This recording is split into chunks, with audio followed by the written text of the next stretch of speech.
नमस्कार, मी निकिता पाटील. ऋतम मराठीच्या बुलेटिनमध्ये आपले स्वागत. सध्या सोशल मीडियावर एक व्हिडिओ मोठ्या प्रमाणात व्हायरल होत आहे. हा व्हिडिओ अमेरिकेचे राष्ट्राध्यक्ष डोनाल्ड ट्रम्प आणि युक्रेनचे अध्यक्ष व्होलोडिमीर झेलेन्स्की यांचा आहे. या दोन नेत्यांच्या वादाचा व्हिडिओ सध्या जगभरात चर्चेचा विषय ठरत आहे.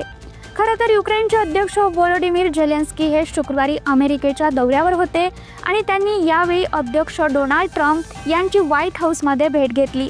या भेटीत दोन्ही नेत्यांमध्ये अनेक मुद्द्यांवर चर्चा सुरू होती आणि याच चर्चेत ट्रम्प यांनी रशियाशी करारात युक्रेनला नमते घ्यावे लागेल असा इशारा दिला. मात्र युक्रेनकडून हा इशारा धुडकावून लावण्यात आला आणि तिथेच दोन्ही देशात वादाची ठिणगी पडली. अशातच आता दोन्ही नेत्यांमधील हे प्रकरण कोणते वळण घेतं हे पाहणं महत्त्वाचं ठरणार आहे. केंद्र सरकारच्या मेक इन इंडिया धोरणांतर्गत भारत आता स्वावलंबी होण्याच्या दिशेने वेगाने पाऊल ठेवत आहे. नुकतीच भारताने चीन आणि व्हिएतनाम सारख्या देशांना ॲपल उत्पादनांसाठी इलेक्ट्रॉनिक साहित्यांची निर्यात सुरू केली आहे. खरं तर एक काळ असा होता जेव्हा भारत या देशांकडून मोठ्या प्रमाणात इलेक्ट्रॉनिक वस्तूंची आयात करत होता. मात्र आता चित्र बदलल्याचं दिसत आहे.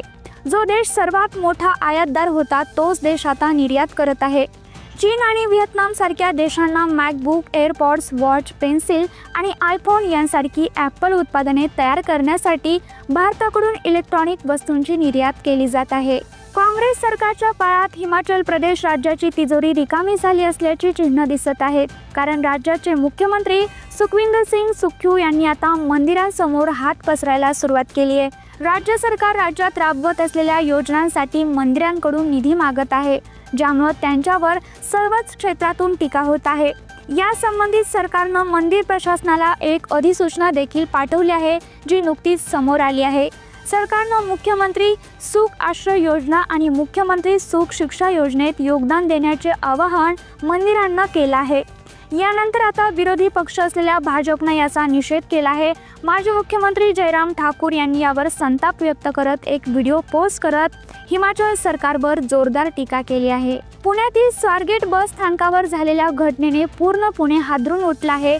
स्वारगेट परिसरात बसमध्ये एका महिलेवर झालेल्या बलात्कारानंतर राज्यातील बस स्थानकाच्या सुरक्षेबाबत अनेक प्रश्न उपस्थित केले जात आहेत. या गंभीर प्रकरणानंतर आता प्रशासनाला जाग आली असून महाराष्ट्र परिवहन विभाग ॲक्शन मोडमध्ये आला आहे. बस प्रवाशांची सुरक्षा सुनिश्चित करण्यासाठी वरिष्ठ IPS अधिकाऱ्यांची नियुक्ती करण्याची विनंती परिवहन विभागानं गृह विभागाला केली आहे. तसेच राज्यातील 14,000 बस गाड्यांमध्ये CCTV कॅमेरे, GPS ट्रॅकिंग यंत्रणा बसवण्यात येणार असल्याच्या सूचना देखील देण्यात आल्या आहेत.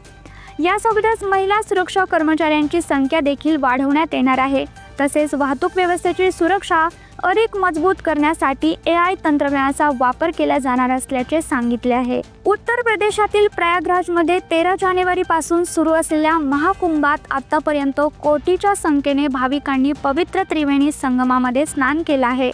महाकुंभ सोहळा 26 फेब्रुवारी रोजी संपन्न झाला आहे. या महाकुंभात मोठ्या संख्येने भाविक सहभागी झाले होते.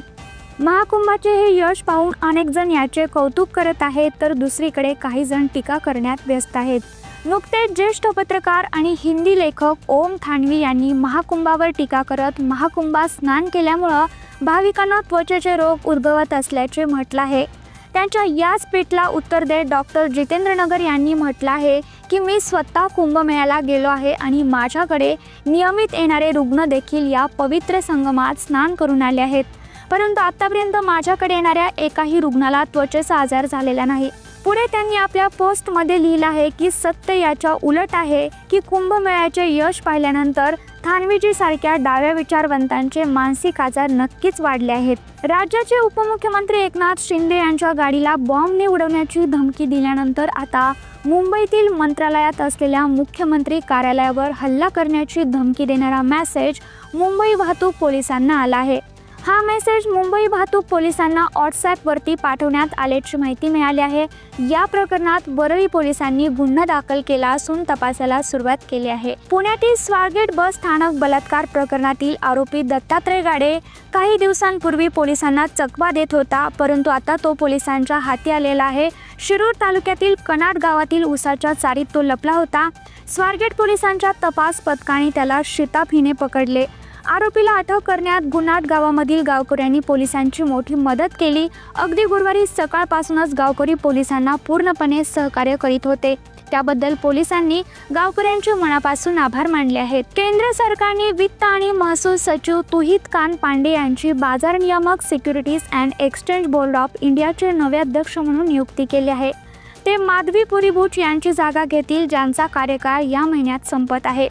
अधिकृत सूत्रांनी दिलेल्या माहितीनुसार मंत्रिमंडळाच्या नियुक्ती समितीने ओडिशा कॅडरचे 1987च्या बॅचचे भारतीय प्रशासकीय सेवा अधिकारी तुहितकांत पांडे यांच्या नियुक्तीला मान्यता दिली आहे। पदभार स्वीकारल्यानंतर ते सुरुवातीला 3 वर्षांसाठी किंवा पुढील आदेश येईपर्यंत ते हे पद भूषवतील। बिहारची राजधानी पाटणा आणि सीमांचल जिल्ह्यात आज पहाटे भूकंपाचे धक्के जाणवले। राष्ट्रीय भूकंपशास्त्र केंद्राच्या म्हणण्यानुसार नेपाळमधील बागमती प्रांतात भूकंप झाला।